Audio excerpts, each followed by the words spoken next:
All right. Welcome back to another episode of the Marketplace Mavericks, where three over the hill guys talk about their journey on Amazon. And we are back this week after last week's little update on how everyone's doing. We are back this week with another guest, uh, Paulo. Paulo is he's young for us. He's a young 38, but he is juggling Amazon wholesale along with his 9 to 5 job.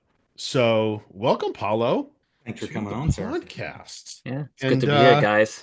The Mavericks. the Mavericks, the Mavericks, the Mavericks. So Marketplace yeah, Mavericks. break us down for you. We met you and kind of saw you in Miles' program talking to us about that. But yeah, break down like your background, how you gotten into Amazon, and kind of what you're doing now. So my background is, man, where do I start? My 9 to 5, I'm an engineer, so I'm a numbers guy, but I failed so much to get to this point. I dropped out of high school. I still went to college. I got a master's degree and all of that. But like at the end of the day, it doesn't matter all of that. It's just the perseverance and just getting up again to keep going, another day and to win those battles. So I started, I've done so many different jobs, but when I found out about Amazon, I went into the private label sector, which unbeknownst to me at that time is considered one of the hardest ways to start on Amazon, right? With the upfront cash, building listings, trademarks, getting your product, designing, all of that. And was a huge failure in the sense of I lost money, the product didn't sell. I had to, remove over 400 units. And that was such a big learning process. And it really helped me do better with wholesale and OA, right? So I took that experience to, and when I failed there, I'm like, I already have everything. I have the Amazon account, I have the LLC, I have everything. And all of a sudden I saw Miles' roadmap on Instagram, and I'm like, what's this? OA, for $500, I can, sell a different way on Amazon. So I'm like, all right, why not? I'm already $10,000 deep. And so, but the first product I bought, I was already profitable and I got my money back that I invested within, 3 weeks. And I'm like, holy crap, this works. And then after that, I was hooked. Yeah, So, yeah. Just I have pivoted, but that was kind of like my first taste of Amazon. It was fantastic. It was the how long have best. you been doing it? Since 2021, that's when I started Okay, all right. for So you four started years. kind of in the COVID era. Yes. When I'm there's grateful for COVID. Yeah, I think a lot of Amazon sellers are. Um, so yeah, you kind of started, you did it backwards. You went private Yes. label, and then went to OA, which is kind of OA is like your private label takes the longest to see your money come back. And then OA, well, next to RA, maybe RA is a tiny bit quicker, but OA is like the instant satisfaction. That's So you right. went back to the OA and were like, oh, this is a little bit better and a little less. You're not investing as much money. And that's great. And now you are, do you do any OA at all or are you strictly wholesale now? Strictly wholesale now. And you did it a little, and this is kind of goes to show how there's not one way in Amazon to do well. I think people have heard me talk a lot about how I'm working so hard on brands, and I'm going after brands. I'm actually going after both, but I've had more success with brand direct as I'm starting wholesale. And Paulo's the opposite. He's all distributor and no brand, you know? Yeah. I've it's funny how that works. Yeah, you need to find the right partner is what it comes down to. Yeah. Do you have the same vision? And I think that's the home run. That's like the grand slam with partnering with a brand. You could be closer to and it can still work out really well. So, Yeah. Yeah, I think that the brand is nice but I think a distributor and I was telling Paulo this before we kind of started today. Like I've wanted it because I'm still waiting for that, and it's probably not going to come from a brand.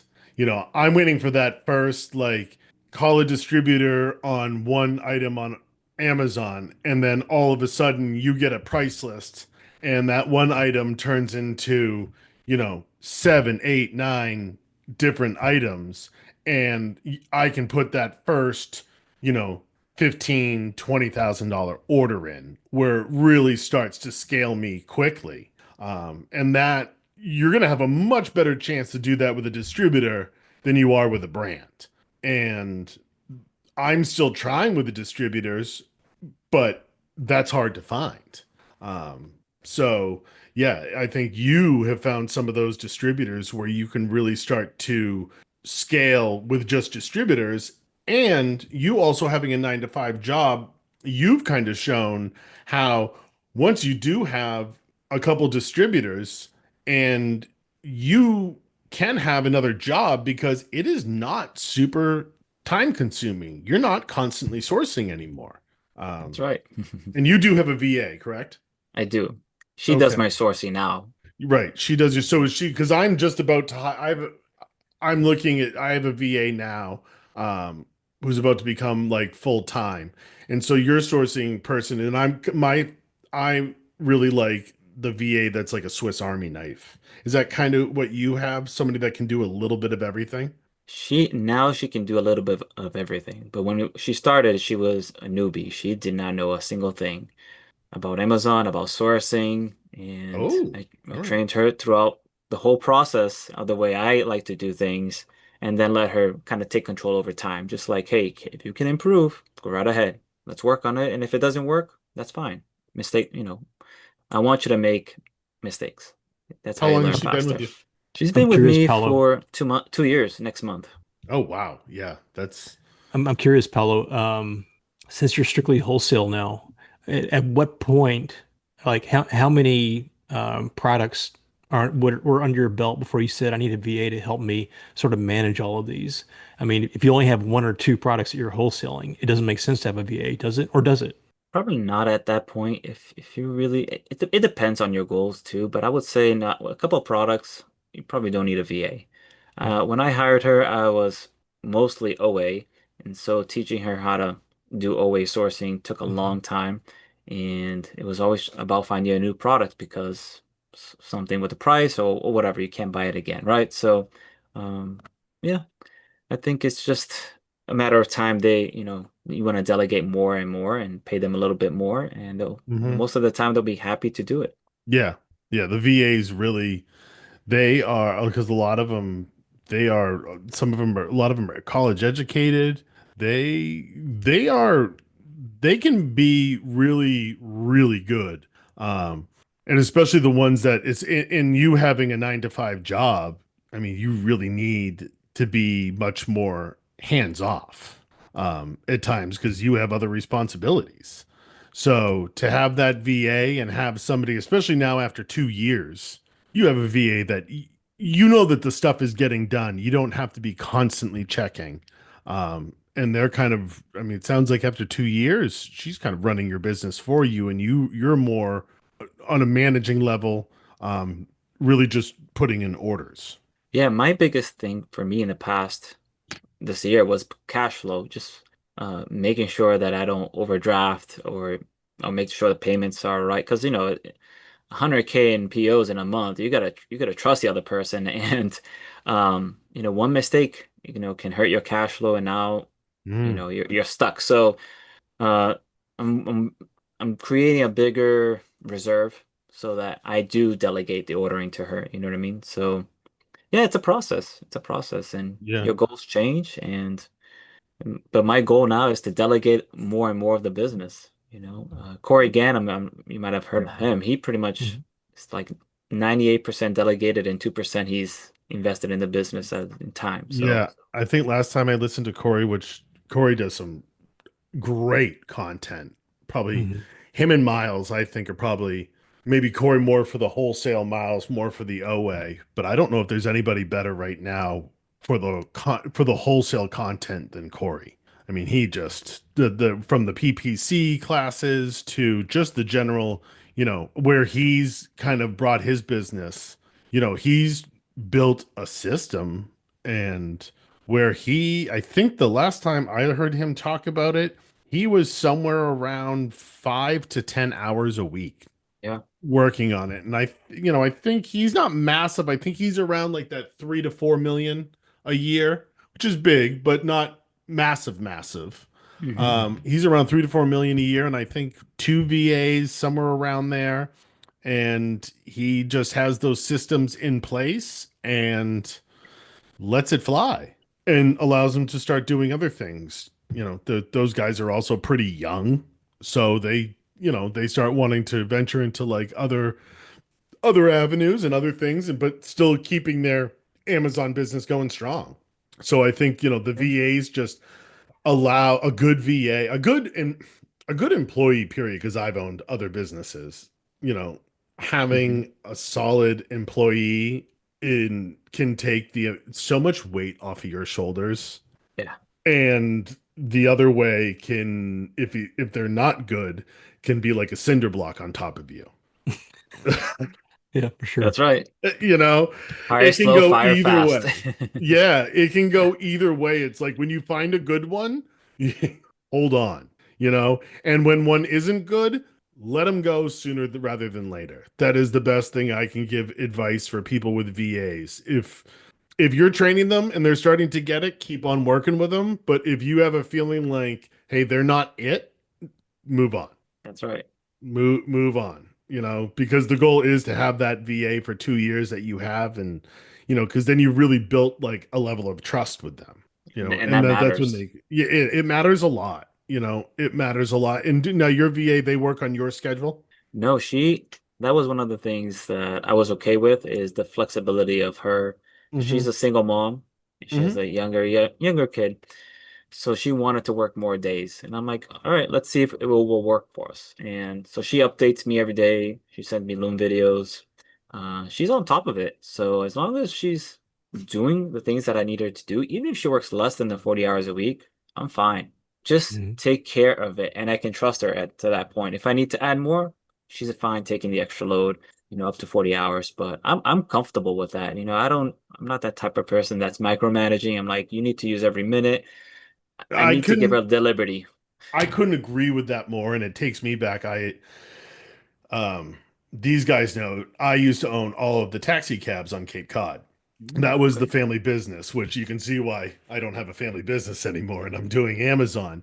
But I hired him as soon as I got into the business when I was 22. I hired a mechanic and had him for 20 years. My age, so he's super young when I hired him as a car washer, became my mechanic for 20 years. And yeah, once we had that trust built after several years, I didn't care what he worked for hours. I was going to pay him, and all I cared about was that at 4 o'clock, when that second shift came in, all the cabs were fixed and ready to go on the road. And I knew that he would just find a way and get that done. If he had to run out and get his, he had young kids, if he had to go get his kids in the middle of the day, bring them back to work, take them to school, don't care, don't ask me. Go do what you need to do during the day.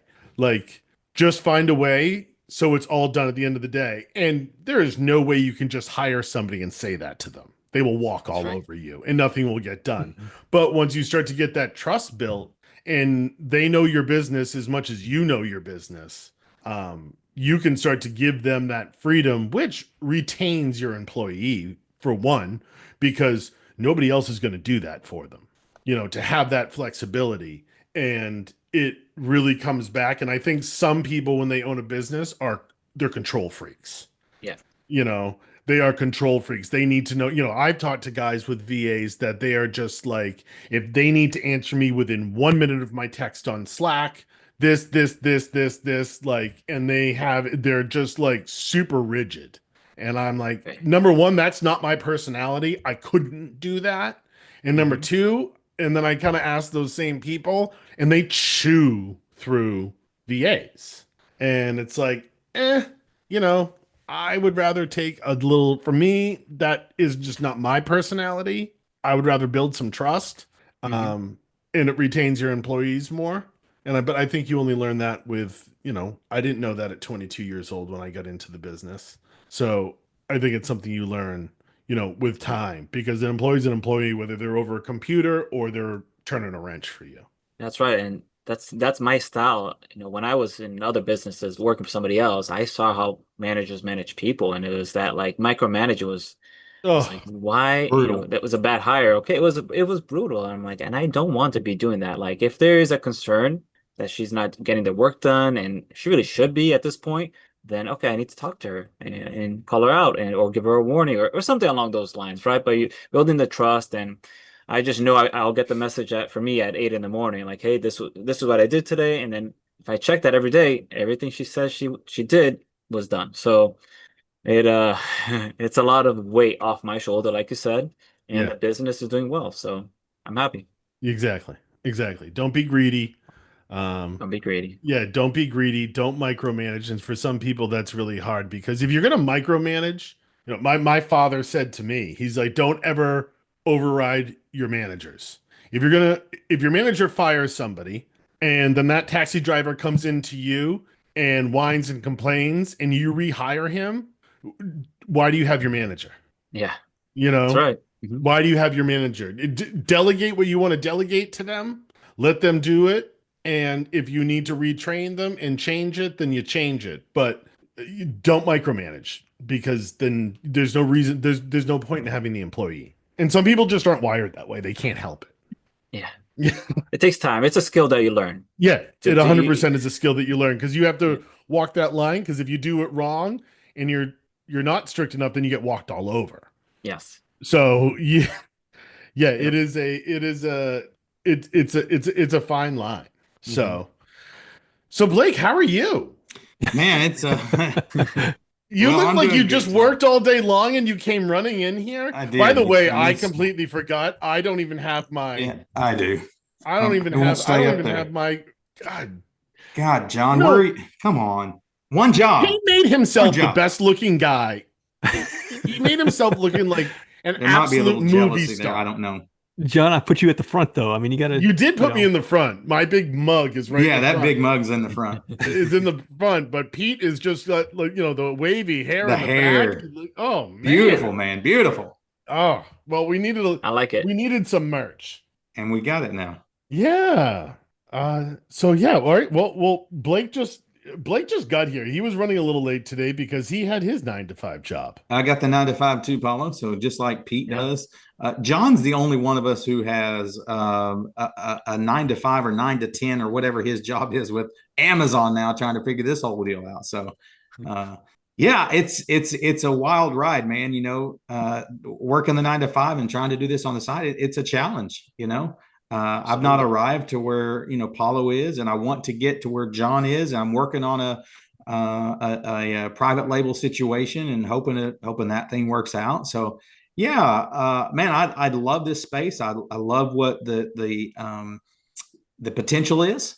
Just gotta get over the hump sometimes. Yeah, yeah. I was in your shoes a couple years ago before my daughter was born, and I was 9 to 5.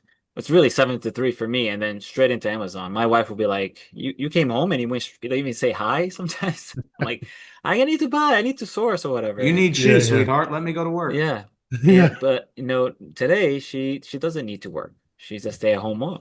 Right. I'm grateful for that. So the hustle paid off, but it's not forever. You need to.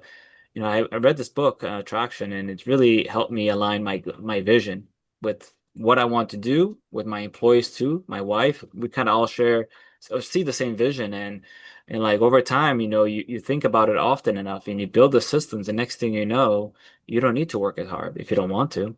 You Right. have the employees, you build it up over time, but like in the beginning, it's a grind. It's like you're tired, you make Yeah. mistakes, you're not hanging out with the boys or the wife, and you're That giving would up a be me. lot, but like 6 months can change a lot. So Paulo, how involved is your wife in your operation? 0%. Zero. Okay. Yeah. In the beginning, she was prepping and Mm. doing the eBay side of things and reaching out to brands. So she was involved.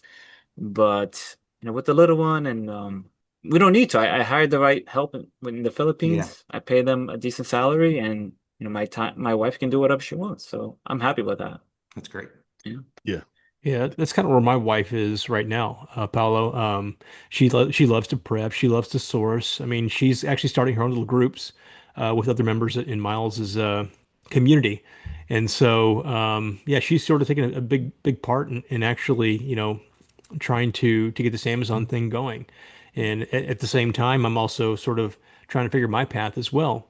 I recently dove into web scraping. I'm also doing RA with her, doing OA with her, and also doing the wholesale thing. I mean, I'm really trying to figure out what's my niche for Amazon, and I feel very fortunate to uh, be able to tap into each of those to kind of try to figure it out. But yeah, my wife too is sort of we're sort of at the beginning, right? We've been doing this for about 6 months now, and we're kind of doing this together. So I think at some point she'll want to do something different, but right now we're just sort of in this together. It's good. It's good when your partner is involved and spend some time together, Hmm. especially like you're hustling a lot, doing a lot. So it's a good opportunity to spend time together, which is nice. Yeah, especially with RA, you get to go out, go for a drive, hang out with your wife or your Mhm. partner. Like it is a way, like, it's a way, well, it's a way she can go shopping and you can go Hmm. with her and it's not, That's true. it's not as bad, it's not as bad as some other shopping. Right. So I think that in a lot of ways, and yeah, with a husband and wife, two partners working together, you start to find out like, hey, who's good at the sourcing? Who likes to do the prep? Who's good at the technical stuff, the accounting stuff, the numbers? Like Paulo, you Oh said yeah. you're a numbers guy. Hmm. I am the opposite.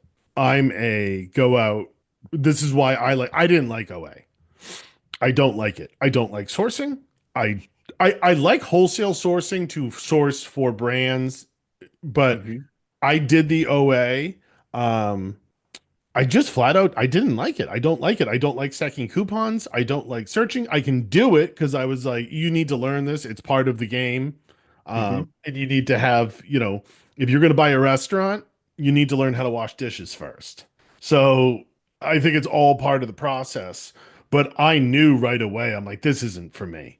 Like, Hmm. I will do this to start, but I listen to these huge OA guys, and you can see kind of like an accountant looking at a spreadsheet and balancing it. Like they kind of get like a little smile on their face and they like doing it. And OA guys, I'm in some like, text chains and stuff, and they like it. They like that stacking, finding that site, reordering it, looping it, this, and breaking out the packages and the multi-packs and this and that. And I learned real quickly that like, okay, that's not for me.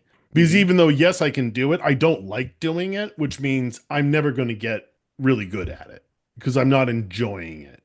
Um, but what I do enjoy is actually getting on the phone, talking with a brand, talking with a distributor, having an actual conversation with the sales rep. Like a good example from me last week, um, I have in it, and I think it's going to be my first exclusive within like 6 months. I just have a feeling. I found a brand. They're out in California.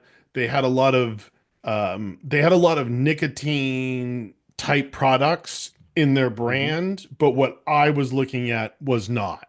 But because they're in California and their brand has a lot of nicotine, there's a lot of issues with shipping. um they couldn't ship to there, and it was just kind of a mess trying to put an order in. It took like a whole week, and the order actually has to come to a UPS store. I have to go pick it up. Like we're gonna get it cleared up by next order where it can go to Yeah. my prep center and stuff, but it was just a bunch of jumping through hoops, and I was able to make friends with this sales rep. She's actually the sales manager. She ended up giving me like an extra 50 cents off like the product because it took so long, and like she went to bat for me Hmm. with her bosses and stuff because it was a mess. So I was really able to form like a relationship, and I was like, and I even got into, and normally I would not do this, starting to talk to her about like, you guys have like a great website. You're trying to like market and everything. I'm like, your Amazon pages suck, but you're still selling a good amount of stuff from them, but they're not any good. They're like, yeah, it's kind of a headache. I was like, it would be way easier if someone just managed your Amazon for you. She was like, my bosses would probably like that. And like right then, like as a salesman, I'm The going, light bulb, baby. Come on. oh, Crush it. I was like, all right. I was like, well, that's really Throw what that. right. I was, and this is all before I even put in a first order. Mhm. We're going back and forth trying to, figure it out. And, finally the order went in on Friday, but, um, now I know that like she's going to send me up the chain to speak with somebody about possibly doing an exclusive. Mhm. Mhm. So that's what I'm good at. Um, I have to have the VA for all the backend Amazon stuff, all the, all that stuff. That's what I really need a VA for to keep me organized. And like my ideal, and this is kind of my full-time job. So my ideal VA is almost somebody like an assistant where I sit down in the morning and she almost tells me what I have to do that day. That's where I want to get to because I Mhm. want to be the one that is constantly reaching out to brands and or distributors. Even Paulo, I was telling you the one distributor that I do have, like I went and bought my first products from him and like I got to go there and like shake his hand and talk to him. And now when I email him or talk to him, like he has my cell phone number, he calls me right back. He calls me when like a new product comes in or a discontinued product. And like that to me Relationships is matter. yeah, those relationships matter. And with OA, you just it's a different bird. That's right. And the relationships for me is what built my business. Yeah. It's Mhm. talking with people, giving them a gift card or a random PayPal thing. It's just these random little moments, asking them about their kids and how's Yes. baseball and how got so expensive all of a sudden. And next thing you know, they're talking about like 80% of the time. And that's kind of what you want. You're building that Yeah. rapport, putting in the orders, you're making them money. And like it just becomes like a snowball effect. You Yeah. just, it gets bigger and bigger and better and better. So, Yeah. And that goes for distributors and brand. I think some people think with a distributor, well, they don't care about the brand as much. No, it's definitely a different one, but that doesn't mean that distributor you don't make friends with because when all of a sudden there's some discontinued items or there's some stuff they want to get rid of, you want them to pick up the phone and call you and say, "Hey, listen, like this is discontinued. We got like 3 pallets of it. Like, would it be something you would want?" mhm. You want to start getting those phone calls. And I'm not saying that out of experience because I haven't gotten those phone calls yet. But that's the kind of relationship you want with your distributor for him to, because I've talked to people, they say, yeah, my distributor and my sales rep a lot of times will reach out to me and Mhm. say, hey, we just got this in, or like, hey, if you're ordering this, like the next shipment's not coming in for 3 months. You might want to order a little X, like, and you just start to build that relationship. And that's the part of Amazon that I'm most interested in. So I think when anybody's dealing with Amazon and what they want to do what your strengths are. If you are Absolutely. somebody that is a numbers, if you just love that hunt of OA, do OA. If you love the hunt of RA, do the RA. If you like, what you're good at, there's kind of a spot for you in Amazon. Or you could do what Paulo did and do it completely backwards and just open a private label to start with. That's right. And And either light it way up you on fire learn. after. Yeah. Yeah. Yeah. Either way you learn. So Yeah. yeah, I think there's just with Amazon, I'm learning that there's so many different ways to screw it up, and there's so many different ways to be really successful at it. And John, I think if Right. there's anything that people should take away from this particular podcast, and that would be that um, just don't be afraid to try something different. There's so many different ways to get into the Amazon business, whether you're doing OA, RA, private label, wholesale, whatever it is. There's so many opportunities out there to see what works for you, find out what your niche is, and just as soon as you find it out, then just hone in on it and just you'll really put 110% effort into it, and it'll work for you. Yeah. Yep. And I wanted to add too, because this has happened to me and other people too, is once you get going in this space, no, there's no time limit, but you meet so many cool people and you could build another business together with them, like a Yeah. partnership, or hey, let's work with a private label that we both want to launch together, or hey, let's build a prep center, or hey, let's start a podcast together. Guys. So like, Yeah. you never know what's gonna happen. You don't know Mhm. what's next. This is just kind of Uh-huh. like a step in the unknown. And there's a lot of success stories from people just meeting each other and like, hey, let's do something together, and it blows up to a software. Who knows what it is, but they end up doing really, really well. So you really don't know where you're going to end up with, but this Yeah. is just a starting point, in my opinion, and it's Mhm. only up to you of where you want to take it. Yeah, you never know who you talk to one day for a little bit of time. 6 months from now, they remember you talking about something and they call you back, get back to you, and something starts working. You're like, man, I never thought that conversation that I had with that person 6 months ago was going to turn into this. Yeah. It just, it's, it was, I know for me, and I think definitely like Pete and Blake, like when you got into it, you kind of thought like, to me, I was like, I don't know if I want to stare at a computer all day long. Like, I'm a people person. And the crazy thing about Amazon is no, it's just as much people. I kind of look at the other people in our school group and Pete and Blake, even though we have all of our own businesses, a lot of times during the day, I'm talking to different people, and it's kind of like talking to your coworkers.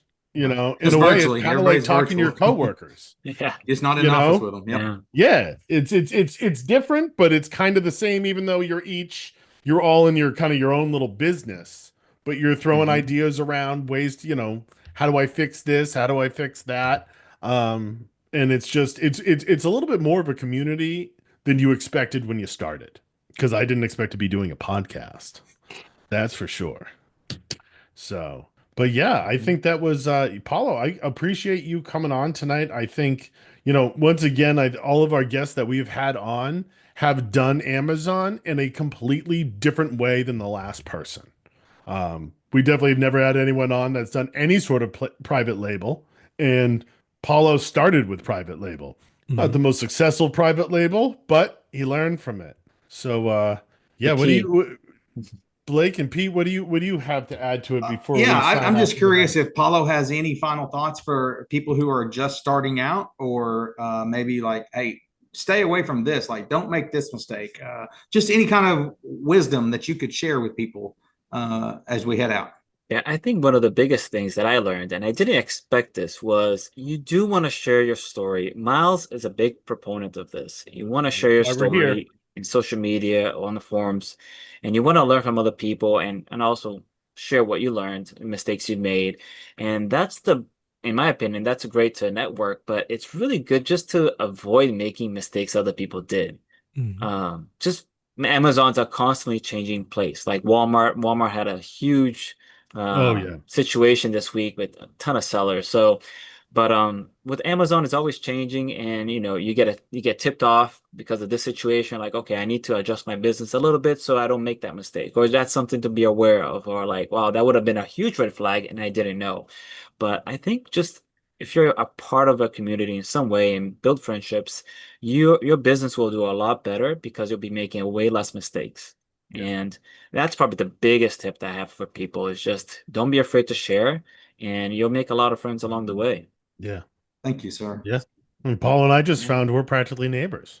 Yeah, exactly. An hour away. Yeah. So, well, yeah, thanks a lot, Paula, for coming on. And Blake, where can people find us? Guys, if you haven't found us yet, you can always check us out and email us. Marketplace Mavericks, gmail.com, Marketplace Mavericks at gmail.com. Send us an email. We'll answer your questions and love to hear from you. Yeah. So give us a like, subscribe to our channel, and we will be back next week. And we'll have many more guests to go. Until. Thanks a lot, guys.